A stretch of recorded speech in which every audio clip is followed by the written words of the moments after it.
49 అంటే సంతానం, 49 అంటే సంతోషం. 39 ఆంధ్రప్రదేశ్ తెలంగాణ. నమస్తే రమగారు. నమస్తే జయ. రమగారు, మనం ఖలీఫా స్టోరీస్ చెప్పుకుంటున్నాం కదా. 3 భాగాల కథ ఇంకోటి చెప్దాం. అలీనూర్. ఈ అలీనూర్ అనేవాడు ఒక కుర్రాడు, వాడి కథ అనమాట. ఇది బస్రా నగరానికి ఓ సులేమాన్ గారిని ఒక ఆయన సుల్తాన్గా ఉండేవాడు. ఈ బస్రా అంటే ఇప్పుడు చిన్న చిన్న నగరాలు కదా అవన్నీ. దీనికి బాగ్దాద్ నగరానికి వీళ్ళంతా సామంతులు అనమాట. అప్పుడు హారూన్ అల్ రషీద్ ఖలీఫాగా ఉన్న రోజుల్లో జరిగిన కథ అనమాట. ఈ బస్రా నగరంలో ఉన్న సులేమాన్ సుల్తాన్ గారికి ఫదల్ అని ఒక ముఖ్యమంత్రి, వాసి అని రెండో మంత్రి, 2 మంత్రులు ఉండేవాళ్ళు. అయితే ఏంటంటే ఆ కాలంలో మనం ఖలీఫా కథలో చెప్పుకున్నాం, బానిసల్ని కొనటాలు, అవును, బానిసల్లో మహాసౌందర్యవతులు, సంగీతం వచ్చిన వాళ్ళు, డ్యాన్స్ వచ్చిన వాళ్ళు, విద్వాంసులు, కవిత్వం వచ్చిన వాళ్ళు, అలా చాలా మంది ఉండేవాళ్ళు. ఈ సుల్తాన్ గారు ఓసారి బాగ్దాద్ నగరానికి వెళ్ళొచ్చి ఖలీఫా గారి దగ్గర ఉన్న బానిసలందరినీ చూసి ఈ ఫదల్ తన ముఖ్యమంత్రికి ఏం చెప్పాడంటే, ప్రధానమంత్రి ఫదల్ ఈయనకి ఏం చెప్పాడంటే, నువ్వు నా కోసం ఒక అత్యద్భుత సౌందర్యవతి అయిన ఒక బానిసని కొనుగోలు చేయి, 10,000 దాకా పెట్టు, 10,000 దినారాలు అయినా పర్వాలేదు, కానీ సౌందర్యవతి కావాలి. ఓ ఇక బానిస అంటే వాళ్ళకి అంతే, ఇంకా వాళ్ళతో పాటు ఉండిపోవటమే అనమాట. అవును కాదు ఇంకోటి, నా ఇష్టం ఇష్టం వెళ్ళిపోతాను లేకపోతా అనడానికి వీల్లేదు, ఉండటమే. ఆ కథలన్నిట్లలో ఇవే కనపడతాయి. మరి ఆ కాలం ఏమిటో అవి కథో తెలియదు మనకి. అయితే ఇతను ఏం చేశాడు, ఈ ఫదల్ అనే ఆయన అలాగేనన్నాడు. ఒకనాడు ఆయన ఆస్థానానికి వస్తుంటే ఆయనకి ఒక బానిసల్ని వేలం వేస్తూ కనిపించాడు. రాజుగారు ఎలాగో ఒక చక్కటి అందమైన బానిసని కొనమన్నాడు కదా అని ఈయన పోయి ఆ బానిసలను చూడబోతే ఒక పిల్ల ఎంత అందగత్తో, ఎంత బాగుందో, మహాసద్భుత సౌందర్యవతి. అక్కడి నుంచి ఏమిటో ఈ అమ్మాయికి పుట్టు పూర్వతరం అంటే వీళ్ళు చాలా గొప్ప వంశంలో పుట్టిందండి ఈ అమ్మాయి, చక్కగా పాడుతుంది, మంచి విద్వాంసురాలు, చాలా శాస్త్రం తెలిసిన పిల్ల, చాలా బుద్ధిమంతురాలు. అయితే ఈయన ఈ దీంట్లో బోళ్ళంతమంది బానిసలను చూశాడు, 1000 మందినైనా చూశాడు, చూపించాడు. రాజుగారికి నచ్చల, ఇంకా సౌందర్యవతి, ఇంకా సౌందర్యవతి అన్నారు. ఈ అమ్మకానికి పెట్టిన వాళ్ళలో ఆ ఒక వ్యాపారస్తుడు ఏమన్నాడంటే, అయ్యా మీరు ఎప్పటి నుంచో అడుగుతున్నారు కదండి అందమైన పిల్ల కావాలి, ఈ పిల్లే ఆ అందమైన పిల్ల, ఇది నీ సంగీతంతో పాటు విద్వాంసరాలు కూడాను ఇది అనేసరికల్లా ఈయనేమన్నాడు, ప్రధానమంత్రి గారు తప్పకుండాను పిల్ల చాలా బాగుంది, నేను కొనేసుకుంటా, చూపించడం కాదు కొనేస్తా, అయితే నా కోసం కాదు సుల్తాన్ కోసం కొంటున్నాను, 10,000 వరకు నాకు అనుమతి ఉంది, నువ్వు వెళ్ళి తెచ్చుకోవచ్చు, నేను ఇచ్చేస్తా, డబ్బులు చెల్లి తెచ్చుకోగల, నేనే ఇచ్చేస్తా అనేసరికల్లా ఇతను ఏమన్నాడు, అయ్యా సుల్తాన్ గారి కంటే నేను ఏ రేటుకైనా ఇస్తానండి, అయితే ఈ పిల్లకి మనం కొత్తగా బస్రా నగరాన్ని తీసుకొచ్చామండి, ఆరోగ్యం బాగుండ్ల, పిల్ల డల్గా ఉంది, ఇప్పుడు కొంచెం వాతావరణం సర్దుకునేదాకా ఒక 4 రోజులు మీరు పోషణ చేసి పిల్లకి స్థిమితంగా మీ దగ్గర ఉంచుకున్నాం, 15 రోజులు, ఆరోగ్యం బాగుపడ్డాక అమ్మాయి సంగీతం పాడుతుంది, నాట్యం చేస్తుంది, సమస్తమైనవి ఇవ్వచ్చు.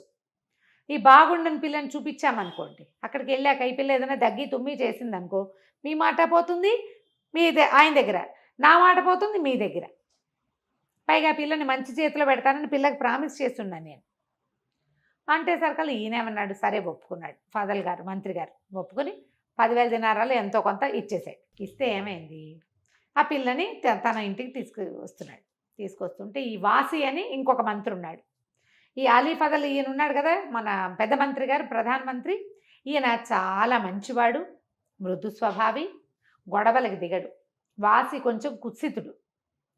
అయితే ఏదో ఒక అమ్మాయిని తీసుకెళ్తున్నాడు ఈయన, రాజుగారి కోసమా తన కోసమా అనేది అతనికి అర్థం కాల. ఇంటికి తీసుకొచ్చారు. రాజుగారు ఏం చెప్పాడంటే, నెల లోపల ఒక బానిసను చూపించి అందవాదగత్తని అన్నారు, నెల లోపల 1000 మంది చూశారు, గడువు పొడిగించమని అడగాల్సి ఉంది. ఈ లోపల రాజుగారు ఏదో వేరే రాజకార్యం వచ్చి తనకు కావాల్సిన అద్భుత సౌందర్యవతి అయిన బానిస గురించి ఆయన మర్చిపోయాడు. ఇతను ఏం చేశాడు, ఈ ఫదల్ గారు ఆ పిల్లని తీసుకుపోయాడు తన ఇంటికి. ఆ పిల్ల పేరు ఏదో తమాషా, అరబిక్ పేరు, దాని అర్థం ఏంటంటే ప్రియ సఖి అని అర్థం వస్తుంది తెలుగులో, మన మామూలు భాషలో. ఈ పిల్లని తీసుకెళ్ళి భార్యకి అప్పచెప్పాడు, ఏమే సుల్తాన్ గారి కోసం కొన్నాము, మన కోసం కాదు, పిల్లని జాగ్రత్తగా చూసుకో, చిన్నపిల్ల, దీన్ని కొంచెం పోషణ చేయొచ్చు, సాకేమిలు పిలిపించి వైద్యం చేయొచ్చు, జలుబు దగ్గు అవి తగ్గుముఖం పెట్టాక రాజుగారి సమర్పిద్దాము, మన కొడుకున్నాడు కదా అలీనూరు, వాడికి మాత్రం చూపించద్దు అని చెప్పాడు. వీళ్ళకు ఒక అబ్బాయి ఉన్నాడు అలీనూరు, వీడికి కొంచెం అల్లరి పిల్లవాడు, ఒక 22-23 సంవత్సరాలు ఉంటాయి. ఆ వయసు పిల్లలు ఆడపిల్లలను చూస్తే సహజంగా అట్రాక్ట్ అవుతారు. వాడు అసలే ఇదైన వాడు, అంటే ఆ పిల్లాడు చాలా అందగాడు. వాడు ఈ పిల్లని చూసి ఒకళ్ళనొకళ్ళు మోహించుకుని లేనిపోని తిప్పలు వస్తాయని పిల్లని జనానాలోంచి బయటికి రానివ్వద్దు, మన వాడిని లోపలికి పోనీయద్దు అని చెప్పాడు. ఈ పిల్లకి స్వస్థత చెందే లోపల ఆ అలీనూరు ఏదో పావురాయి కోసమో దేనికోసమో తల్లి అంతఃపురం ఆ జనానాలోకి విడిచేసి ఈ మహాసౌందర్యవతి అయిన ప్రియసఖిని చూసేసాడు. చూసేసరికల్లా ఇక ఆ పిల్లతో ప్రేమలో పడిపోయాడు. ఇద్దరు ఒకళ్ళనొకళ్ళు ప్రేమించుకోవటం మొదలుపెట్టారు.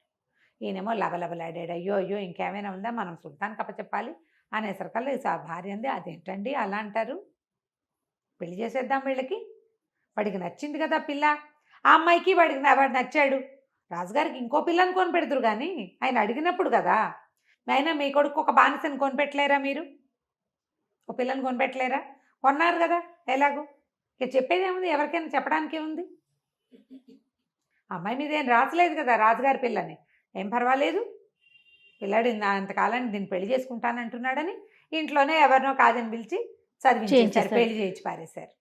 వాళ్ళిద్దరూ ఎంతో ప్రేమగా ఉండేవాళ్ళు ఒకళ్ళతో ఒకళ్ళు. ఆ పిల్ల తెలివిగలది, చక్కగా మాట్లాడేది, బుద్ధిగా ఉండేది. దాంతో సరే పిల్లాడు ఇంత ప్రేమలో పడ్డాడు కదా అని ఆయన ఊరుకున్నాడు. రాజుగారు అసలు ఈ బానిస మాటే మర్చిపోయారు. కొంతకాలం గడిచేసరికల్లా ఈ అలీ ఫజల్ గారికి ప్రధానమంత్రికి జబ్బు చేసి ప్రాణాల మీదకి వచ్చింది, చాలా అనారోగ్యం వచ్చేసరికల్లా సరే పాపం రాజుగారు కూడా సుల్తాన్ కూడా ఏదో హకీముల్ని వాళ్ళని వెళ్ళి పంపించాడు ప్రధానమంత్రిని కాపాడుకోవడానికి, ఏమీ జరగల. ఆయన కాస్త మరణించేటప్పుడు చెప్పాడు, అయ్యా అమ్మాయి జాగ్రత్త అని చెప్పి.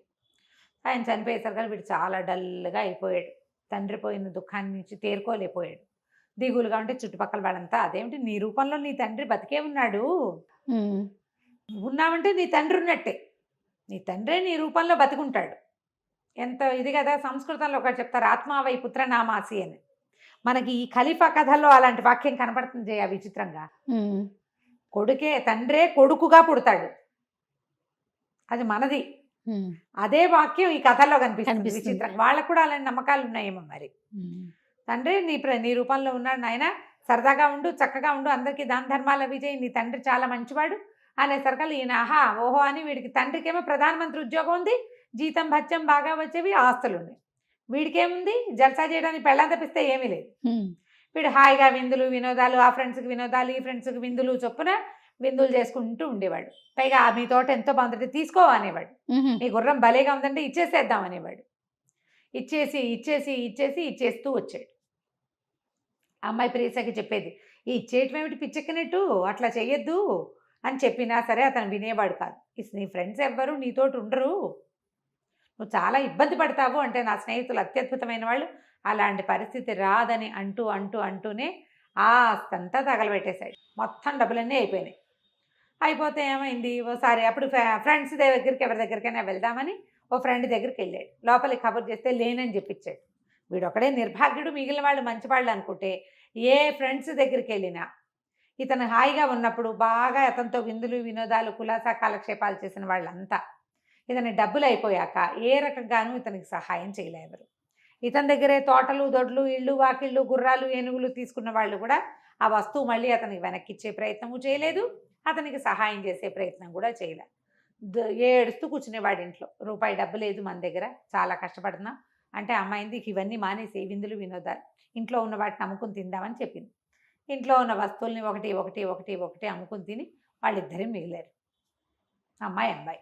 అయితే అమ్మాయి ఏమంది, నీ ఆస్తంతా అయిపోలేదు, నేనున్నా కదా, మీ నాన్న 10,000 పెట్టి నన్ను కొన్నాడు, ఇప్పుడు కూడా నువ్వు నన్ను నమ్ముకోవచ్చు, బానిసలు నమ్మడం పద్ధతి ఉంది కదా, నన్ను నమ్మేసి డబ్బులు తీసుకుని నువ్వైనా బతుకు, నేనేముంది ఇంతకాలం నువ్వు ప్రేమగా చూస్తావు, నీతో బతికాను, ఎవరో ఒకరి దగ్గర బతుకుతాను ఏదో రకంగా అంటే ఏడుస్తాడు, నేను వదిలిపెట్టి ఉండలేను నేనంటే, పర్వాలేదు నువ్వు బతకాలి, ముందు మీ నాన్నకి చెడ్డ పేరు వచ్చేస్తుంది, మీ వంశం ముందుకెళ్ళాలి కదా, మీ వాళ్ళలో ఎవరినో పిల్లలు చూసుకుని పెళ్లి చేసుకుని చిన్న వ్యాపారం చేస్తుంది కానీ నన్ను బేరం పెట్టు.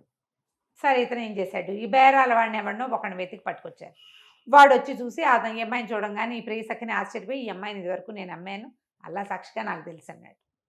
ఈ అమ్మాయిని మొట్టమొదటి అమ్మినవాడు వాడే.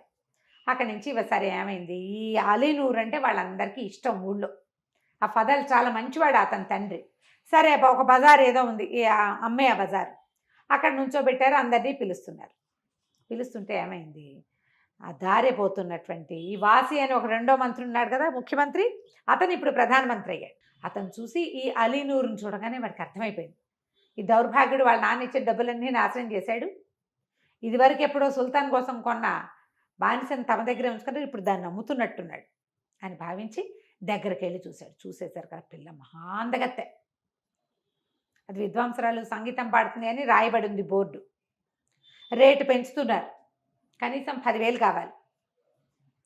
అయితే 4,000 దగ్గర 4,000 3,500 దగ్గర ఆగింది. వీడు వెళ్ళి ఏం చేశాడు, 4,300 ఇస్తానన్నాడు.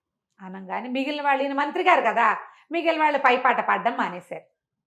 లేకపోతే 10 దాకా పెరుగుతుంది అమ్మాయి రేటు. మానేసేసరికల్లా ఈ అమ్మాయి కుర్రాడు గబగబా ఈయన పక్క పిలిచి, బాబు నువ్వేం చేస్తావంటే ఈ అమ్మాయిని ఇప్పుడు తీసుకుపో, ఈయన వచ్చాడు ఇక్కడికి, ఆ రేటు పెరగనివ్వడు, ఇంకా పెరగదు, ఎవరు మాట్లాడరు, మంత్రి గారి మీద గౌరవం, ఆయన ప్రధానమంత్రి అయ్యాడు ఇప్పుడు, పైగా వాడు కటిక దుర్మార్గుడు, వాడితో ఎవరు పెట్టుకోరు. పోనీ నీకు 4,300 దక్కనిస్తాడంటే వాడు ఆ డబ్బు ఇవ్వడు నీకు. కాబట్టి ఏదో ఒకటి చెయ్యి, నీ బానిసకి బుద్ధి రావడం కోసం ఊరికే ఇలా అమ్ముతానని బేరం పెట్టానని చెప్పి ఆ అమ్మాయిని తీసుకెళ్ళిపోమన్నాడు. 4,300కి పాట కొట్టేశారు. కొట్టేయంగానే ఈ మధ్యలో ఉండేవాడు ఉంటాడు కదా, 4,300కి ఓకే అయిపోయింది, వాసి గారు అమ్మాయిని తీసుకెళ్ళిపోవచ్చు అనగానే ఈ అలీనూరు గబగబా వెళ్ళి, ఆ అమ్మాయి ఉంది కదా ఆ ప్రియసక్కని ఓ చంపకాయ కొట్టి, ఏమీ బుద్ధి లేదానా, ఇప్పుడే నీకు బుద్ధి వచ్చిందా, అమ్మేస్తానని చెప్పానా, చూడు అమ్మడానికి తీసుకొచ్చాను నిన్న అనేసరికల్లా, అమ్మకం అయిపోయిందిగా అన్నాడు వాసి. అమ్మకం అయిపోవడం ఏంటి, నేను ఎవడమ్మాడు, నేను అమ్మానా, నువ్వు నాకు డబ్బిచ్చావా, దీనికి బుద్ధి రావడం కోసం ఇది నా మాట వింటలేదని ఇక్కడ తీసుకొచ్చి నుంచోబెట్టాను, లే అడ్డం తప్పుకో అన్నాడు. అనగానే ఆ వాసి రెచ్చిపోయాడు. మంత్రి, ఏంట్రా మీ నాన్న సుల్తాన్ కోసం కొన్నది కాదా ఇది, ఇప్పుడు నేను పాట పాడాక ఇట్లా చేస్తావా అనగానే, ఎవడెవరా, ఇది నా పెళ్ళాము, ఇది నాకు మాట వినలేదని నేను ఈ పని చేశాను అని చెప్పేసి అందరూ చూస్తుండగా ఈ వాసిని సావచిత కొట్టి డొక్కల్లో దన్నేసాడు. తన్నేసి ఈ పిల్ల చేయిపుచ్చుకుని బరబరా ఈడ్చుకుని తీసుకుపోయాడు.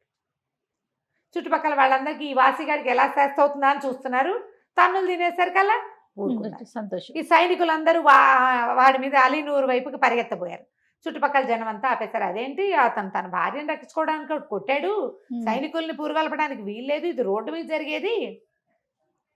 అయినా అతను చెప్పాడు నేను అమ్మట్లేదు అని చెప్పాక ఈయన మాట్లాడకూడదు అసలు, అక్కడ బేరానికి ఒక పద్ధతి ఉంది, పొండి పొండి అన్నారు.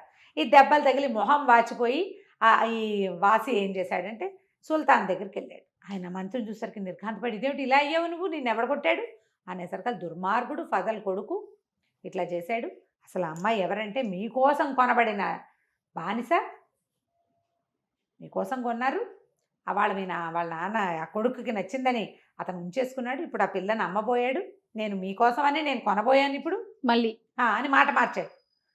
సుల్తాన్ ఎవడు, నువ్వెవడు అని నన్ను తన్నేడండి అనేసరికల్లా వాడు అంతు చూస్తానని సుల్తాన్ కేకలు పెట్టాడు.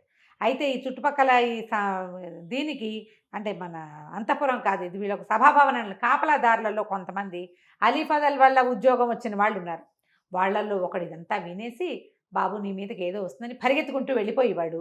ఈ అలీనూరు వాళ్ళ ఇంటికి సందుల నుంచి పరిగెత్తి సైనిక పటాల వెళ్ళేటప్పుడు వాడు వెళ్ళిపోయి బాబు కొంప మునిగిపోయింది, ఆ వాసి నీ మీద చాలా చెడ్డగా చెప్పేశాడు, సుల్తాన్ పగబట్టేశాడు, నిన్ను జైల్లో పడేస్తారు, నీ పెళ్ళాన్ని లాక్కుపోతారు అని వాడు రొంటిన ఒక 40 దినారాలు ఉన్నాయి. ఎప్పుడో మీ నాన్న నాకు వేయించిన ఉద్యోగం, ఏదో బతుకుతున్నాను, ఈ 40 దినారాలు ఉన్నాయి, ఇంటికి వెళితే కనుక నీకు 100-200 తెచ్చిపెట్టేవాడిని, నా జేబులో ఉన్నవి ఇస్తున్నాను, అంగి జేబులో ఉన్నాయి, పిల్లని తీసుకుని పారిపో, వాళ్ళు వచ్చే లోపల నువ్వు ఇక్కడ ఉండద్దంటాడు. అనగానే ఇతను ఏం చేశారు, ఏముంది కట్టుబట్టలతోటి ఈ పిల్లాడు ఇద్దరు కలిసి, అలీనూరు ఈ ప్రియ సఖి ఇద్దరు కలిసి పరిగెత్తేశారు. ఆ 40 దినారాలు పట్టుకుని నౌక, ఈ మన సముద్రపు నావలు వెళ్తాయి కదా, ఏమనాలి దాన్ని, హార్బర్ వైపు పారిపోయారు. సుల్తాన్ ఏమన్నాడు, ఆ పిల్లని ఈడ్చుకురండి, అలీనూరు గారిని అరెస్ట్ చేయండి, వీరికి మందేయించండి అనగానే ఈ వాసి ఏం చేశారు, శతాయువుగా రాజుగారిని ఇది చేసి దీవించి, మీలాంటి ధర్మప్రభువులు ఉండటం వల్లే దేశం ఇంత సుభిక్షంగా ఉంది, నేనే దగ్గరుండి వాడి సంగతి చూస్తానని ఓ సైనిక పటాలను తీసుకుని అలీనూరు వాళ్ళ ఇంటికి పోయారు. ఏది అక్కడ ఎవరున్నారు, ఇల్లు కూడా దేవుడిలాగా ఉంది, అక్కడ ఏమీ లేవు. అక్కడి నుంచి సైనికులు వాళ్ళు వీళ్ళు అంతా పడి ఆ ఇల్లంతా సామాన్లన్నీ విరకొట్టి, ఎవరినైనా సెర్చ్ కోసం వెళ్ళినప్పుడు ఎలా చేస్తారు, దుంపనాశనం చేసేశారు, ఇల్లంతా భూస్థాపితం చేసేసారు. ఆ అమ్మాయి మాత్రం దొరకల. వీళ్ళు వెళ్ళిపోయి హార్బర్లోకి వెళ్ళేసరికల్లా ఒక పడవ ఏదో వెళ్తుంది నౌక, అది ఎక్కడికి వెళ్తుంది, బాగ్దాద్ నగరానికి వెళ్తున్న నౌక అని కేకలు పెడుతుంటే 4 టికెట్లు ఉన్నాయి, రండి రండి అనగానే వీళ్ళిద్దరు తమ దగ్గర డబ్బులు ఉన్నాయి కదా, 10 దినారాలు ఇస్తే వెళ్ళిపోతాం, చెరుకో 10, 40 ఉన్నాయి, పరిగెత్తేశారు, పడవ ఎక్కేశారు, పడవ బాగ్దాద్ నగరానికి చేరిపోయింది. సో భార్యాభర్తలు ఇద్దరు పడవ ఎక్కేసి బాగ్దాద్ నగరానికి వెళ్ళిపోయారు. పారిపోయారు. నౌక నౌక చిన్న పడవ కాదు, పెద్దదే. అదే అక్కడి నుంచి దిగేశారు, బాగ్దాద్ వచ్చింది దిగేయండి అన్నారు. దిగేస్తే దానికి ఆ నగరానికి 2-3 రకాల దారులు ఉన్నాయి. నా పడవలో ఏదో తిన్నారు, తర్వాత మెల్లిగా బయటకు వచ్చి నడవడం మొదలుపెట్టారు. నగరానికి దారి తీసేది ఒకటైతే అవుట్స్కట్స్కి దారి తీసేది ఒకటి, రెండో దారి పట్టారు వీళ్ళు తెలియక. కులాసాగా నడుచుకుంటూ పోతారు. తినేసారు తిండి, ఓ 30 ఎంతో లేకపోతే 20 దినారాలో వాళ్ళ దగ్గర ఉన్నాయి. ఓ 2-3 రోజులు గడుస్తుంది. ఈ లోపల ఏదైనా పనో పాటో ఇంకోటో చూసుకోవాలి, ఏదో ఒకటి. నడవగా ఒక బ్రహ్మాండమైన ఉద్యానవనానికి చేరారు. అది ఎంత బాగుందంటే మహాద్భుతమైన ఉద్యానవనం. ఈ ఉద్యానవనం పేరు ఆనందోద్యానం, దాని పేరు. దాంట్లో ఒక చిత్రమండపం ఒకటి ఉంది లోపల. ఇదేంటంటే దానికి అన్ని గవాక్షాలుగా ఉంటాయి, అన్ని కిటికీలుగా ఉండే పెద్ద మండపం. రాజుగారు ఎప్పుడైనా కులాసాగా ఉన్నప్పుడు అక్కడికి వస్తాడు. ఆ దీపాలన్నీ వెలిగిస్తే ఊరంతా కనపడుతుంది. అది రాజుగారి కోటలో నుంచి చూస్తే ఈ చిత్రమండపంలో ఉన్న లైట్లు అక్కడికి కనపడతాయి. అబ్బా, అంతదనమాట. ఎత్తు మీద ఉంది, కొన్ని మెట్లెక్కి ఎక్కాలి. చుట్టూతంతా తోట, ఎన్ని లతలో ఎన్ని లతాని కుంజాలో, ఎంత బాగుందో, ఎంత అందంగా ఉందో. అక్కడ ఏంటంటే సంగీత సభలు జరుగుతాయి. రాజుగారి దగ్గర ఇషాక్ అని ఒక అద్భుతమైన సంగీత గాయకుడు ఉన్నాడు. ఆ ఇషాక్ సంగీత కచేరీలు అక్కడ జరుగుతాయి, ప్రజలు కూడా వచ్చి వింటారు. రాజు కులాసా మూడ్లో ఉన్నప్పుడు అక్కడికి వస్తాడు. దానికోసం రెగ్యులర్ మెయింటెనెన్స్, మన రాష్ట్రపతి ఉద్యాన భవనాల్లాగా ఉంటాయి కదా, అవి ఏం చేస్తారు, ఎప్పటికప్పుడు ప్రతిరోజు దాన్ని క్లీన్ చేస్తూ ఉంటారు. సడన్గా ఆయన ఎప్పుడో ఒక రోజు వస్తాడు.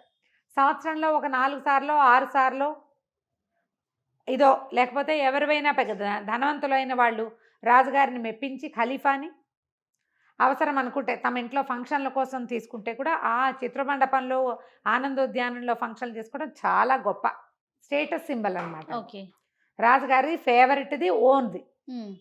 వీళ్ళ వెళ్తే అసలు అదంతా అట్లా చూస్తూ సంతోషంగా బల్లలు ఏవో ఉన్నాయి, ఆ బల్లల మీద పడుకొని నిద్రపోయారు. ఇవి ఉంటాయి కదా పార్క్లో బెంచెస్, బెంచీల మీద పడుకున్నారు. ఒక పెద్ద బెంచి ఉంటే భార్యాభర్త ఇద్దరు పడుకుని మొహాల మీద ముసుగులు ఆగేసుకున్నారు. నిద్రపోతే ఇబ్రహీం అని ఒక ముసలతను దీన్ని తోట ఉద్యానవనాన్ని చూసేవాడు. పని వాళ్ళతో బాగు చేయించేస్తూ ఉంటాడు, వారం క్లీన్ అవుతూ ఉంటుంది. అతను అక్కడక్కడే తిరుగుతాడు. దీనికి గిగ్రీ నది నుంచి నీళ్ళు వచ్చేందుకు కూడా లోపలికి నీళ్ళు వస్తూ ఉంటాయి. ఆ నదిలో ఏంటంటే చేపలు వస్తాయి విస్తారంగా. ఈ నది నీళ్లు ఈ లోపలికి వచ్చి ఒక పెద్ద కొలను ఉంది, అందులోకి వస్తే చేపలు వచ్చేస్తాయి లోపలికి. తను రోజు వాటికి ఆహారం వేస్తాడు. అక్కడి నుంచి, ఇది పెద్ద ఉద్యానవనం కదా, విపరీతంగా పువ్వులు, ఊళ్ళో ఆడవాళ్ళు పువ్వులు కాసిపడి వస్తారు. అక్కడి నుంచి పళ్ళు కాయలు, వాటికి ఆశపడి పిల్లలు వస్తారు. ఆ పిల్లల్ని, ఆడాళ్ళని, చేపలు పట్టడానికి వచ్చే బెస్తవాళ్ళని, వాళ్ళ నుంచి ఈ ఉద్యానవనాన్ని కాపాడుతూ ఉంటాడు అతను. ఓకే, ఎంత చూసుకుంటూ ఉంటాడు. దూరం నుంచి చూశాడు ఎవరో ఇక్కడ పడుకున్నారని. పెద్దగా అరిచి కేకలు పెట్టబోయాడు. దగ్గర ఏమనిపించిందంటే వాళ్ళు ఎవరో కూడా నీకు తెలియదు కదా, కాయో పండో పువ్వో కోస్తూ కనపడ్డారనుకో, అప్పుడు వాడిని కేకలేయాలి. పడుకున్న వాడిని ఏమని కేకలేస్తాం, పడుకున్న వాడిని కేకలేయకూడదు కదా.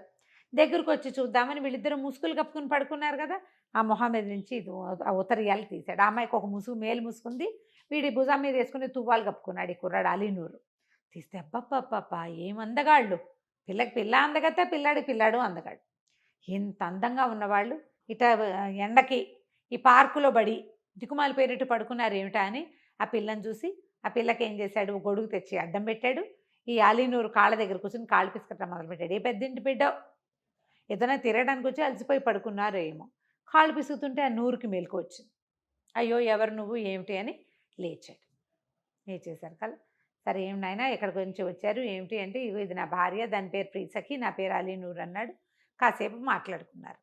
అబ్బాయి ఎంత బాగుంది, ఎంతో బాగుంది అంటే అతను ఏం చేశాడు, ఇది ఖలీఫాదంటే పిల్లాడు బెదురుతాడని బస్రా నగరం నుంచి వచ్చామని చెప్పారు. కొంచెం అటు ఇటుగా కథ చెప్పుకున్నాడు, పారిపోయి వచ్చాము అని. సరే లోపలికి రండి, మన మండపంలో కూర్చొని మాట్లాడుకుందామని మండపం లోపలికి తెచ్చాడు. వాళ్ళు ఎప్పుడూ పొద్దున్న తిని నడిచి వచ్చారు ఇక్కడ దాకా. సరే ఆహార పదార్థాలు అవి ఇవి తెచ్చాడు. ఇన్ని తిండి పదార్థాలు ఉన్నాయి, బోళ్ళని పళ్ళు అక్కడ. అతనేవో చేసుకున్నాడు, రొట్లు గిట్లు అవి కూడా తెచ్చాడు. ఇంత తిండి ఉంది, మరి ద్రాక్షాసవం లేకపోతే ఎట్లా, పానీయం లేకపోతే ఎట్లా అంటే మంచినీళ్ళు తెచ్చాడు చెరుకు గ్లాస్. తెచ్చేసరికల్ నువ్వు మంచినీళ్ళు తెచ్చావేమిటి, ద్రాక్షాసవం కోసం అడిగానంటే నేను మక్కాకి వెళ్ళాను, ద్రాక్షాసవాలు అవి తాగడం మానేశాను అన్నాడు. అని సరేలే నువ్వు అడిగావు కదా నీకోసం తెస్తా. ఆ కుర్రాడి సౌందర్యము వాడి ముచ్చటైన మాట తీరికి ముచ్చటపడి ఈ ఇబ్రహీం ఏం చేశాడు, ద్రాక్షాసవం రాజుగారు వచ్చినప్పుడు సర్వ్ చేయడానికి ఉంచుతారు కదా, ఒక కూజా పట్టుకొచ్చాడు. సరే వీళ్ళిద్దరూ గ్లాసుల్లో పోసుకున్నారు, అమ్మాయి అబ్బాయి తింటున్నారు. వాళ్ళతో కూర్చుని మాటలకి ఇతను కూడా కాస్త పుచ్చుకోవటం మొదలుపెట్టేశాడు. పెద్దవాడు ముసలివాడు అతను. ఒక మైమర్పులో చూసుకుని తెలిసి కాదు, ఒకళ్ళ గ్లాస్ ఒకళ్ళు మారిపోయి తాగేసేసరికల్లా సరే ఈ అమ్మాయి అంది, ఎంత బాగుందో బిల్డింగ్, పద అంతా చూసొద్దాం. అన్నీ చూశారు. ఇదంతా ఈ ముసలాయిందే అని చెప్తున్నాడు, ఖలీఫాద్ అని చెప్పట్ల, పిల్లలు బెదురుతారులే అని. ఎంతో బాగుంది ఎంతో బాగుందని దీపం వెలిగిద్దాం, ఇంత చక్కటి బిల్డింగ్లో దీపాలు లేకుండా చీకట్లో కూర్చున్నామేమిటి మనం అని దీపం వెలిగించనా అంది పిల్ల. అనేసరికల్లా ఏమైంది, సరే ఇతను భయం వేసింది ఆ ఇబ్రహీంకి, దీపాలు వెలిగిస్తే కనపడుతుంది, ఒక్క దీపం వెలిగించమ్మా అన్నాడు. ఆ హాల్ మధ్యలో పెద్ద గుచ్చం, అది షాండ్లేర్ వెలిగించింది. మెరిసిపోతోంది అన్ని పక్కల, మొత్తం అప్పుడు కిటికీలు కనపడుతున్నాయి క్లియర్గా, అన్ని కిటికీల్లో ఒక్కొక్క గుచ్చం ఉంది. ఈ పెళ్ళి ఏం చేసింది, ఈ ప్రేసఖి ఆ కాగడబుచ్చుకొని టక మొత్తం వెలిగించేసింది. ఓహో, దేదీప్యమానంగా వెలిగిపోతోంది బిల్డింగ్ అంతాను. తిండి తాగుడులో ఉన్నారుగా, పాటలు పాడుకోవటం మొదలుపెట్టారు వీళ్ళు. ఆయన ఒక పాట పాడాడు, అమ్మాయి ఒక పాట పాడింది. అలీంటాడు మా ఆవిడ ఎంతో బాగా పాడుతుందని చక్కగా కూర్చొని విందు చేసుకుంటూ ఆ కులాసాగా బిల్డింగ్లో కాలక్షేపం చేస్తున్నారు. అక్కడ ఏమైంది, ఆ ఖలీఫా ఆయన ఏదో ఆహారం అరుగుదలకు రాలేదని పచారులు చేస్తున్నాడు.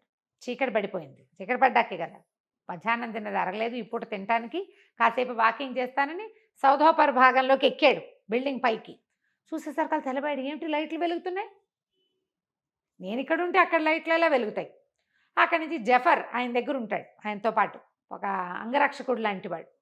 ఆ జఫర్ని కేకేశాడు, ఏం జఫర్ ఎందుకు లైట్లు వెలుగుతున్నాయి, ఏం జరుగుతోంది అక్కడంటే, ఈయన తొట్టుపడ్డాడమ్మో ఏదో జరిగిపోతోంది, ఈయన ఉగ్రుడైపోతాడు, అందుకని గతుక్కుమనిపోయి అదే ప్రభు మరి ఇబ్రహీం వాళ్ళ మనవడిది ప్రభు ఫంక్షన్ ఏదో ఉంది, వాడు అడిగాడు చేసుకుంటానని, నేను మీకు సరేనన్నాను కానీ మీకు చెప్పడం మర్చిపోయా, వాడి ఫంక్షన్ వాడు చేసుకుంటున్నట్టున్నాడు, చుట్టాపక్కలు ఉండుంటారు, అందుకని దీపాలు పెట్టుకున్నాడు, నేను కనుక్కుంటానులేండి అన్నాడు. అనగానే ఈయనకేమనిపించింది, అన్నం తింటలేదు కదా, అన్నం తినదలుచుకోలే.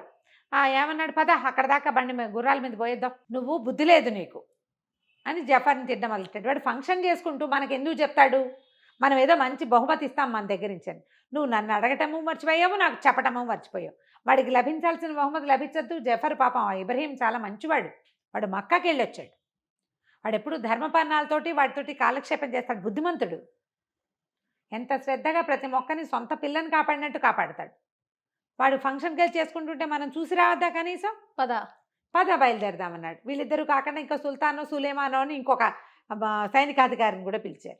ముగ్గురు కలిసి మళ్ళీ ఈ వేషాలతో వెళ్ళకూడదు, ఖలీఫా వేషాలతో వెళ్ళకూడదు, కాస్త మారు వేషాలు ఏవో ధరించి వెళ్ళేసరికల్ తీరా అక్కడికి వెళ్ళేసరికల్ అక్కడ ఫంక్షనా పాడా, వీళ్ళు ముగ్గురు తాగి మాట్లాడుకుంటుంటే ఆశ్చర్యం వేసింది, భలే జరుగుతుంది. ఈయన ఏం చేశాడు, ఒక చెట్టు ఎక్కి పైనుంచి చూసేసరికల్లా ఆ పిల్ల పాడుతోంది, ఎంత శ్రామ్యమైన గొంతు అనుకున్నాడు. దిగి ఏంట్రా జఫర్ నువ్వు ఏదో ఫంక్షన్ అన్నావు, ఎక్కి చూడు ఏం జరుగుతుంది.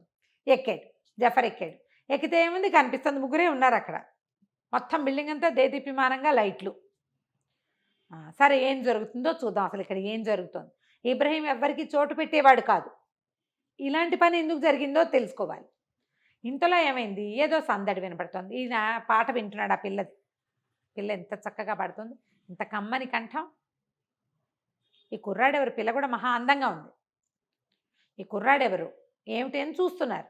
శబ్దం వినపడేసరికల్లా ఏమైంది, తీరా చూస్తే నది నుంచి ఇక్కడికి లోపలికి నీళ్ళు వస్తాయి కదా, ఆ నది నుంచి నీళ్లు కాలవ లోపలికి వచ్చి లోపల ఉన్న కొలంలో ప్లెంటీగా ఉంటాయి, ఫుల్గా చేపలు ఉంటాయి. ఆ చేపలు పట్టడానికి ఒక జాలరి వాడు ఇబ్రహీం ఫ్రెండ్ ఒకడు రహస్యంగా లోపలికి వచ్చాడు. ఇబ్రహీం తోటి కనుక మాట్లాడితే అతనికి ఏదో 5 ఇవ్వాలి, 5 10. నిశ్శబ్దంగా చేపలు పట్టుకోవడానికి వచ్చాడు వాడు. వచ్చేసరికల్లా ఈ రాజుగారు దిగి ఎదుర్కొంటాడు. ఖలీఫా దిగి వాడిని ఎరా అని పట్టుకున్నాడు. వాడు కాళ్ళు వణికిపోయినాయి. ప్రభు క్షమించండి, క్షమించండి, డబ్బులు అవసరమైనాయి, 10 చేపలైనా పట్టుకుందాం అనుకున్నాను అనేసరికల్లా ఎరా దొంగ వదవా ఇట్లాంటి పని చేస్తావా అని, విప్పు నీ బట్టలు ఇప్పు నాకు కావాలని వాడి బట్టలు ఇప్పించి, బెస్తవాళ్ళకు ఒక ప్రత్యేకమైన వస్త్రధారణ ఉంటుంది, వాడిని వచ్చిన గావంతో అక్కడ నుంచోబెట్టి ఆ బెస్త బట్టలు తను కట్టుకుని ఓ 3 చేపలు పుచ్చుకుని తలుపు కొట్టాడు. తలుపు కొట్టేసరికి ఇబ్రహీం ఎవరో తలుపు కొట్టారని చూసుకుని ఆ వెలుగులో రాత్రి ఆన్లో ఉన్నాడు కదా, ఈ బెస్తవాడి బట్టల్లో ఉండి చేపల వాసన వస్తున్న ఖలీఫాను చూసి ఎరా రషీద్ వచ్చావా అని అడిగేసరికల్లా వచ్చానంటే ఈ అమ్మాయి నవ్వుతూ బాగుతాయి, వచ్చిన వాడి వచ్చావు కదా, ఆ చేపలు 4 కాల్చి తీసుకురా, ఎంచక్క బాగుంటుందని. ఈ ఖలీఫా గారు తనే స్వయంగా వెళ్ళి ఆ ఇబ్రహీం వంట చేసుకునే గదిలో కూర్చుని పొయ్యి వెలిగించి ఓ పెనం పెట్టి ఆ చేపల్ని కత్తిరించి వాటిని వేయించి ఆ వేపుడు ముక్కలు పుచ్చుకొని లోపలికి వెళ్తే ఇది అలీనూర్ అన్నాడు, అబ్బా ఎంత బాగా చేసావు, సమయానికి ఏదో ఒకటి ఆహారం, పళ్ళును ద్రాక్షారసం అంతా పొట్టెని నిండుతుంది, కాసేపట్లో పోతుంది, మంచి కడుపు నిండా ఆహారం తెచ్చావు, ఇదిగో అని 3 కాసులు చేతిలో పెట్టాడు. 3 కాసులు చేతిలో పెడితే ఇతను అన్నాడు, రషీద్ వేషంలో ఉన్న ఖలీఫా, వద్దు నాకు డబ్బులు వద్దు, ఈ అమ్మని పాట పాడమనండి, దగ్గర నుంచి వింటాను, మొహం చూస్తూ పాట వింటాను అన్నాడు.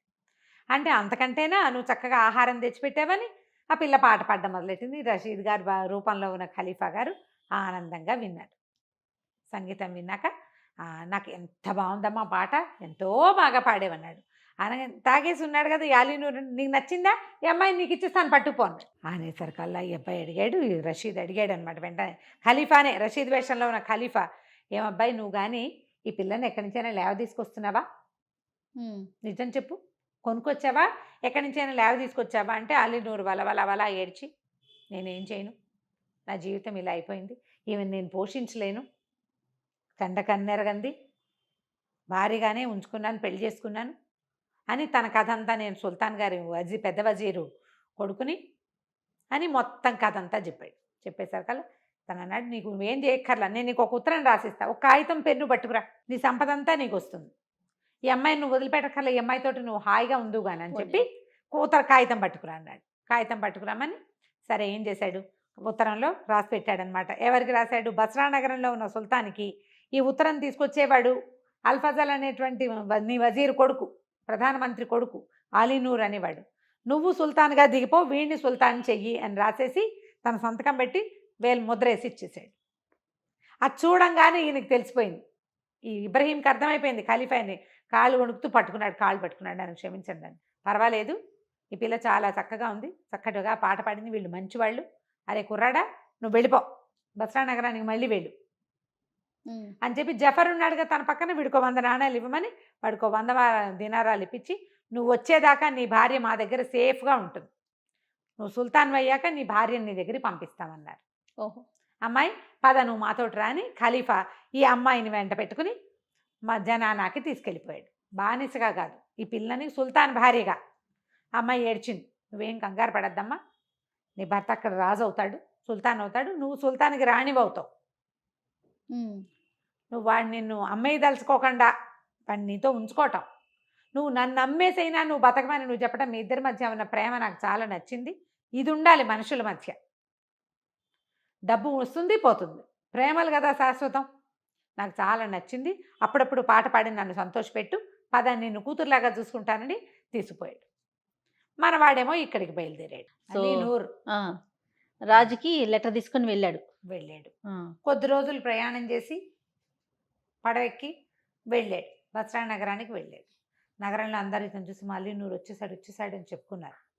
సుల్తాన్ దగ్గరికి వెళ్ళేసరికి సరే ఏదో ఉత్తరం తెచ్చాడని ఆయన మరి ఎక్కడి నుంచో వచ్చాడు, ఉత్తరం తెరిచి చూసి ఖలీఫా ఆజ్ఞ ఏదైనా సరే ఆయన ఏదంటే అదే చేస్తాను నేను అని ఓపెన్ చేసి వీడిని రాజుని చేయండి అన్నాడు. మరి ఉత్తరంలో అదేగా ఉంది. సుల్తాన్ ఖలీఫా ఏం రాశాడు, ఈ తెచ్చిన వాడు ఫలానా వాడి కొడుకు అలీనూర్, వీడిని రాజుని చేయి, వీడిని సుల్తాన్ని చేయి, నువ్వు దిపో అని ఉంది. ఖలీఫా చెప్పడం అల్లా చెప్పినట్టే దిగేస్తానన్నాడు. అనగానే ఆ వాసి అన్నవాడు ఏమిటి ఆ కాగితం ఇటు ఇవ్వండి అని, ప్రధానమర్చుడు కదా ప్రైమ్ మినిస్టర్ తీసుకున్నాడు, తీసుకుని అలా చూసి పర్రమని చింపేశాడు. ఆ ఖలీఫా ముద్ర వేసిన చోట చింపేశాడు. అయ్యో అయ్యో అదేమిట్రా నాయన అలా చేసావంటే, ఏంటండి లేకపోతే ఖలీఫా కనుక నీకు ఆజ్ఞ ఇస్తే ఏం చేసేవాడు? ఆయన హస్తాలతో స్వదస్తూరి ఎందుకుంటుంది? లేఖకుడితో రాయిస్తాడు, లేఖకుడు ముద్ర ఉంటుంది, అధికారులు ఎవరైతే దీన్ని మనకి పంపారో వాళ్ళ ముద్ర ఉండాలి. ఖలీఫా స్వదస్తూరితో రాసేది కుదరదు అసలు మనకి. ఈ దస్తూరి ఖలీఫాదని నమ్మకం ఏంటి? మీకే నమ్మకం, నాకే నమ్మకం, మనం ఏనాడు చూసాం? వీడే ఎక్కడి నుంచో పుట్టించాడు, ముందు వీడిని అరెస్ట్ చేయించాడు. ఒక 5 నిమిషాలు సంభాషణ వచ్చేసరికల్లా ఈయనకేమనిపించింది? నిజమే అయ్యి ఉంటుంది. ఎందుకంటే వారం నాడు 15 రోజుల నాడు వీడి మీదకి వారెంట్ పుట్టించాం మనం. వీడు ఆ పిల్లనేవతనో తీసుకుని లేచక్కపోయాడు. ఇల్లు భస్మీపట్లం చేసినా మాట్లాడలా. ఇప్పుడు ఖలీఫా ఉత్తరం తెచ్చి సుల్తాన్ అయిపోదాం అనుకుంటున్నాడు. అంటే వీడు మంచివాడు కాదనమాట. పైగా వీళ్ళ నాన్న నా కోసం కొన్న బానిసని పెళ్లి చేసుకున్నాడు. అంటే వీడు రాజద్రోహి. వీడిని అరెస్ట్ చేయండి. మళ్ళీ మొదటికి వచ్చింది కథ. అరెస్ట్ చేయండి అనేసరికల్లా సరే అరెస్ట్ చేసేశారు. అయితే ఈ కారాగారానికి పంపించినప్పుడు రాశారు కాగితం, వీడిని ప్రతిరోజు చిత్రవధ చేయాలి, చిత్రహింసలు పాలు చేయాలి అని. ఆ కారాగారానికి అధికారి ఈ ఒకసారి ఎప్పుడో అల్ఫజల్ వల్ల మేలు పొందినవాడు. అలాగే ఉంటారు కదా. అతను ఏం చేశాడు, లోపల తీసుకెళ్ళి శుభ్రంగా తనే గట్టు అది తుడిచి మంచి మెత్తటి పక్క ఒకటి వేసి, బాబు ఇక్కడ కూర్చో, ఇక్కడ పడుకో, నాకు కుదిరినంత మేలు చేస్తాను నీకు, మీ నాన్న నాకు ఉద్యోగం ఇప్పించాడు, భగవంతుడు మేలు చేసి నీకేదో కుదురుతుంది, అప్పటిదాకా మేము వాళ్ళని మేనేజ్ చేసుకున్నాం, నేను చూడడానికి ఎవడు రాడు, అందాక ఉండునైనా అని రోజు శుభ్రమైన ఆహారము అది పెట్టి వాడు పాడైపోకుండా వాడిని కాపాడుకుంటూ 20 రోజులు వెళ్ళదీశాడు. రోజు వీడికి వాళ్ళు 50 దెబ్బలు కొట్టాము, 30 ముట్టకాయలు కొట్టాము, 2 గుద్దులు గుద్దాము అని ఒక కాగితం రాసి పంపేవాళ్ళు రోజు. ఓ 20 రోజులు గడిచినాయి. 25 రోజులు మామూలుగా లెక్క ప్రకారం ఏంటి 5 డేసో 6 డేసో ప్రయాణం దీంట్లో పడవలో వెళ్ళాడు. నేను సుల్తాన్ అయిపోయాను అని కాగితం పంపాలి కదా, పంపలా, ఏమీ రాలా. నెల అయిపోతుంది, నెల దాకా దగ్గర వచ్చేసింది. ఓ రోజు ఖలీఫా గారు ఇంక ఈ సంగతి మర్చిపోయాడు. ఆయన ఏమనుకున్నాడు, ఆ పిల్లని తెచ్చి ఇక్కడ పెట్టాం, అదేదో కులసాగా వెళ్తూ తిని హాయిగా ఆడాళ్ళతో 400 మంది ఉంటారు, 300-400 మంది, వాళ్ళతో పాటు జల్లేసుకుంటూ ముగ్గులు పెట్టుకుంటూ గోరిటాకు పెట్టుకుంటూ ఉంటుంది. వాడిని పంపించాం, వాడు సుల్తాన్ అయిపోతాడు. ఆయనకి ధ్యాస లేదు, ఆయన గోల్లో ఆయన ఉన్నాడు. ఓ రోజు ఏమైంది, ఆయన జనాలలోకి వెళ్తుంటేమో అని ఏడుపు వినపడుతుంది. ఆయన ఎవరో ఏడుస్తున్నారు, ఎవర్రా ఏడుస్తున్నారు ఏమిట్రా నాయన అంటే మధ్యలో పాట కూడా వినపడుతుంది, ఏడుపు పాట. అది ఎవరు ఏడుస్తున్నారు ఏంటంటే ఆ అమ్మాయింది కదా, ఆ ప్రియ సఖి, ఆ పిల్లని ప్రవేశపెట్టారు.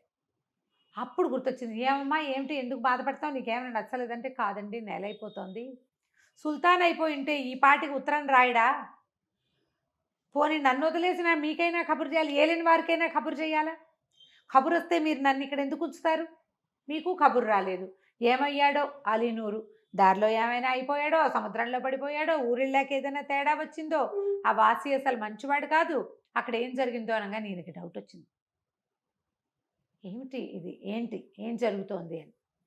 సరే ముందు ఉత్తరం ఇచ్చి ఒక మనిషిని పంపిద్దాం అనుకున్నారు. సుల్తాన్కి ఉత్తరం వచ్చింది, అలీనూర్ అనేవాడిని రాజుని చేయమని పంపించాము, ఏం జరిగింది అని. ఈ ఉత్తరం పంపించాక ఖలీఫాకి ఏమనిపించింది, ఉత్తరం వస్తే వచ్చింది, ఉత్తరం వెళ్తే వెళ్ళింది, జఫర్ నువ్వు వెళ్ళిపోవు అని చెప్పేసి తన దగ్గర సైన్యాధిపతిలాగా ఉంటాడు కదా ఒకటే అంగరక్షకుడు, సైన్యాన్ని తీసుకుని వెళ్ళు, ఏదైనా జరిగిందో అలీనూర్కి సుల్తాన్కి శిరచ్ఛేదం చేసే. ఈ అమ్మాయికి మాట ఇచ్చాం, సొంత పిల్లలా చూసుకుంటాను, ఇప్పుడు వాడు మన అల్లుడు, ఓహో బాగుంది, వాడు రాజు అవ్వాల్సిందే. 3 ముక్కలు చేప ముక్కలు పెట్టినందుకు తన దగ్గరున్న 10,000 రూపాయల బానిసని భిక్షగా ఇస్తానన్నాడు. అలాంటి వాడు అంత ధర్మాత్ముడు ఎక్కడ దొరుకుతాడు? అమ్మాయిని వదిలిపెట్టకుండా తను వెంట ఉంచుకున్నాడు. వాడిది బంగారు కొండ, వాడు బతికుండాల్సిందే, వెళ్ళిపోను అన్నాడు. ఓ పెద్ద గుంపును వేసుకుని ఈయన వెళ్ళాడు. ఈ కాగితం వచ్చేసరికల్లా ఈ వాసికి ఏమనిపించింది, ఏదో జరుగుతుంది, ఈ ఉత్తరం నిజమే అయ్యి ఉంటుంది, వాళ్ళు వచ్చే లోపల వీడిని చంపేసేయాలి. ఇప్పుడు కనుక బయటపడింది అనుకో తన ప్రాణం పోతుంది, అయ్యో తెలియక చేశామనేస్తే సరిపోతుంది. ఒకళ్ళని మించి ఒకళ్ళు ఉన్నారు. ఒకవేళ ఉత్తరం వచ్చి వాళ్ళు కూడా వచ్చేసారు అనుకో, ఉత్తరానికి సమాధానం చెబితే వీడు కావాలని చేశాడు అని గనక అలీనూర్ చెప్పాడో, ఖలీఫా సుల్తాన్తో పాటు తన్ని కూడా చేస్తాడు చిత్రవధ. తెలియక చేశామంటే సరిపోతుంది, వాడు బతుకుంటే కుదరదు ఆ మాట అంటానికి. అంతేగా, వాడు పగ సాధించడానికి చేశానని చెప్పినా అయిపోతుంది తన పని. అందుకని ఏం చేశాడు, మనం ఏదైనా చేసేసేయాలి, వాడిని ఇన్ని రోజులు బతికించి ఉంచకూడదు, అలాంటి దుర్మార్గుడిని, ప్రజల్లో ఇలాంటి ఉద్దేశాలు కలుగుతాయి, ముందు వాడికి ఇదే రాసేసేయండి అని చెప్పేసి చావుకు ఫర్మానా రాయించారు. ఊళ్ళో అందరికీ తెలిసిపోయింది అలీనూర్ని చంపేయబోతున్నారు అని, మధ్యస్థానానికి తీసుకుపోతున్నారు. ఆ కాగితం వచ్చేసరికల్లా ఇతన్ని తీసుకుని బయలుదేరారు. అందరూ ఏడవటం మొదలుపెట్టారు. జనాలు ఏడుస్తున్నారు తీసుకొచ్చి, అయ్యో అల్ఫజల్ ఎంత మంచివాడు, ఈ పిల్లాడు ఎంత మంచివాడు, ఎంత అందగాడు, వీడిని చంపేస్తారా అని. సరే, మధ్యస్థానానికి ఎదురుగుండా ఒక రాజభవనం ఉంది. సుల్తాన్ అక్కడికి వచ్చి ఆయన తలకాయ ఊపితే చంపేయటమే, తీసుకెళ్ళి అక్కడ నుంచో పెడతారు. లాస్ట్ మినిట్లో ఆయన టిట్ట అన్నాడు అనుకో, ఊరుకుంటారు. అందుకని సుల్తాన్ గారి సూచనల కోసం ఆపుకున్నారనమాట. వీడిని మధ్యస్థానానికి ఎక్కించారు. ఈ వాసి మాత్రం వేసేయండి వేసేయండి అంటున్నాడు, కానీ సుల్తాన్ చెప్పేదాకా చేయకూడదు కదా. ఈ సుల్తాన్ వచ్చి సభాభవనం పైన ఉంచున్నాడు, కానీ ఆయన మధ్యస్థానం వైపు చుట్ల రెండో వైపు చూస్తున్నాడు. ఏమిటో జనాలంతా అటు చూడటం మొదలెట్టారు. దూరంగా ఒక పెద్ద సమూహం వస్తుంది. బోళ్ళని గుర్రాలు, మనుషులు, రథం లాంటివేవో వస్తున్నాయి. అంటే మనకి ఖలీఫా నుంచి ఏదో ఆజ్ఞ వస్తుంది. ఇప్పుడు మధ్యలో ఈ చావు మేళం ఎందుకు, ఆగండి అదేంటో చూద్దామన్నారు. వాసికి భయం వేసింది, అమ్మో ఏదో కంపనిపోతుందని. సుల్తాన్ గారు సౌత పైభాగం నుంచి కిందకి దిగి వెళ్ళాడు. జఫర్కి ఎదురొచ్చాడు. ఏం జరుగుతోంది ఇక్కడ అని అడిగాడు జఫర్. అడిగేసరికల ఈ ఊళ్ళో ఒక దుర్మార్గుడు ఉన్నాడు, వాడు నా కోసం అని కొనుగోలు చేయబడిన బానిసని పెళ్లి చేసుకున్నాడు, నాకే తనే రాజవ్వాలని ఒక కాగితం రాసుకొచ్చాడు, వాడిని ఉరిదీయబోతున్నామన్నాడు. అనేసరికల్లా నేను గట్టిగా అరిచాడు జఫర్, ఒకవేళ అలీనూర్కి కత్తి ఘాటు పడినా వాడిని చిత్రవధ చేస్తాను నేనండి. అరిచేసరికి సుల్తాన్ కంగారు పడ్డాడు. అదేంటి ప్రభు, మీకు ఎలా తెలుసు అన్నాడు. ఎలా తెలియటం ఏంటి, కాగితం రాసి ఇచ్చి పంపించింది మేము. ఖలీఫా ఎవ్వరి కోసం కాగితం ముట్టుకోడు, సంతకం పెడతాడంతే, ఆయనే ఉత్తరం రాశాడు. నువ్వు సుల్తాన్వి, ఖలీఫా దస్తూరిని నువ్వు గుర్తుపట్టవా, ఓ ప్రత్యేకమైన దస్తూరి కదా, పైగా ఆయన రాజముద్ర వేశారు, హాత్ తేరి అని గట్టిగట్టిగా అరిచాడు. జఫర్ అనగానే సుల్తాన్ కోల్బడిపోయాడు. ఏలిన వారు క్షమించాలి, నా పొరపాటు అయిపోయింది, వాసి అనే ఒక ప్రధాన మత్స్యుడు నన్ను మిస్లీడ్ చేసేశాడు, వాడికి ఏవో పాత పగలున్నాయి అని కేకలు పెట్టాడు. అలీనూర్ని ఏం చేశారంటే వాడి ఒంటి మీద ఒక్క దెబ్బున్నా నీ సంగతి చెప్తానన్నాడు ఈయన. రోజు కాగితం ఏమొస్తుంది వీడికి, 50 కొరడా దెబ్బలు, 40 మొట్టికాయలు, 30 గుద్దులు, ఇలాంటివి. భయమేసింది దీనికి, వాడి ఒంటి మీద ఏమైనా దెబ్బలుంటే చచ్చానే నేనని. తీరా వాడిని తీసుకొస్తే వాడు బాగానే నీడ పట్టుడా, నెల రోజుల నుంచి పోషింపబడుతున్నాడు, దిగులుగా ఉన్నాడు, దెబ్బలు లేవు. అంతా పరీక్షను చూసి ఇప్పుడు సుల్తాన్ని చెయ్యాలి అని ఈయన కారాగారం వాడి వైపు చూశాడు. వీళ్ళ నాన్న నాకు సహాయం చేశాడు, నేను వాడిని కొట్టలేదండి, గట్టిగా కాగితం రాశాడు. అక్కడి నుంచి తీసుకుపోయి ఆయన సుల్తాన్ చేశారు. వాసిని తెచ్చి నుంచోబెట్టారు. నుంచోబెట్టేసరికి జఫర్ అని అడిగాడు అనమాట, సుల్తాన్ అలీనూర్ నువ్వేం చెప్తే అది చేస్తా వీడిని, నువ్వే ఇక్కడికి ప్రభువువి, ఈ ఊరికి బస్రాకి రాజువి, నువ్వు ఏం చేయమంటే అది చేస్తానంటే అతను అన్నాడు, వాసి అలీనూర్ నువ్వేమో మీ అల్ఫజల్ లాంటి గొప్ప తండ్రికి కొడుకువి, నేనేదో సామాన్యుణ్ణి, పగ తీర్చుకోవటం నా ఉద్దేశం, అందుకే అలా చేశాను, అంతే తప్ప ఇంకేమీ లేదు. ఎలాగైనా మీ నాన్నకు పేరు తెచ్చేవాడివే నువ్వు, నాకు పేరు తెచ్చేవాడివిగా ఉండవు అనేసరికి ఇతనికి వాళ్ళ నాన్న యొక్క వివేకం వాడిలో మేల్కొందనమాట. కోపం వచ్చింది వీడి వల్ల, నెల రోజులు తను జైల్లో పడ్డానని, వీడి వల్లే తను పారిపోవాల్సి వచ్చింది బస్రా నుంచి. కానీ పారిపోవటం వల్లే తనకి ఖలీఫా పరిచయం అయ్యాడు, పారిపోవటం వల్లే తన ఈ ప్లేస్కి సుల్తాన్ అవుతున్నాడు. ఇది ఆలోచించుకుని ఈ వాసిని వదిలిపెట్టేయండి, ఇతని ఉద్యోగం తీసేస్తాను, ఇతను ఇంకా మంత్రిగా నేను ఉంచుకోను, నాకు మంత్రిగా ఎవరినైనా చూసుకుని నేను పెట్టుకుంటాను. పాత సుల్తాన్ గారిని అక్కడి నుంచి తీసేస్తారు, వేరే ఊరికి గవర్నర్లు అనమాట, ఇంకెక్కడో ఊరికి వేస్తారు. ఆయన గౌరవంగా ఆయన బిల్డింగ్లో ఆయన ఉండనిస్తారు, వీడికి ఇంకో కొత్త బిల్డింగ్ కడతారు. అక్కడి నుంచి నేను ఖలీఫాని కలవాలనుకుంటున్నానని అడిగాడు. అప్పుడు సరే ఇక్కడ అంతా అధికారులందరూ పాత అధికారులంతా వాళ్ళే ఉన్నారుగా, అధికారులంతా మీరు ఇక్కడ చూసుకోండి, సుల్తాన్ కొద్ది రోజులు బాగ్దాద్ నగరానికి వస్తాడని ఈ జఫర్ తన తాలూకు గుంపు సమూహం మొత్తాన్ని వేసుకుని బయలుదేరి ఈ కొత్తగా సుల్తాన్ అయిన అలీనూర్ని కూడా బాగ్దాద్కి తీసుకెళ్ళాక వీళ్ళిద్దరూ అక్కడ కలుసుకున్నారు.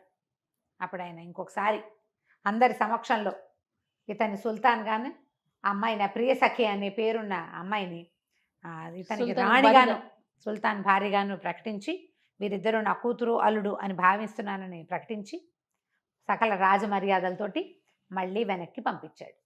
వీళ్ళిద్దరూ ఎన్నాళ్ళలో బస్రా నగరానికి రాజు రాణిగా ఉండి ఖలీఫాకి కావలసిన ముత్యాలు, గంధము అవన్నీ ఇక్కడి నుంచే ఆయనకి పంపిస్తూ మేలి ముత్యాలు దొరుకుతాయి అన్నమాట.